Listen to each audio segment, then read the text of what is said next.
Hi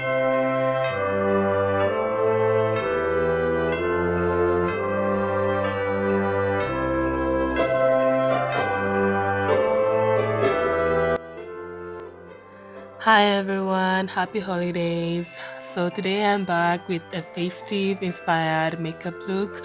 This one is olive and I hope that you guys are gonna enjoy this tutorial. If you're new here on my channel, you're so welcome to join the family. Just go ahead and hit the subscribe button as well as the notification bell so you can always be notified each time I upload a new video, because I do 3 to 4 videos a week. So you wanna make sure that you're always notified each time a new video is uploaded. You can also go ahead and follow me on my other social media platforms like Instagram and Snapchat as well as Facebook.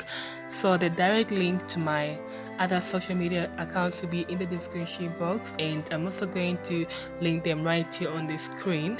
So I hope you guys are gonna watch this video right into the end. I won't be talking throughout like I do in my other videos, just because this video is so special and I want you guys to just watch what I'm going to be doing and as well enjoy the music that I'm going to be playing on the background.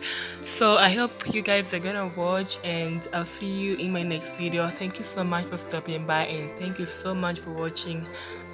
I'll see you in my next video. Mwah. Happy holidays.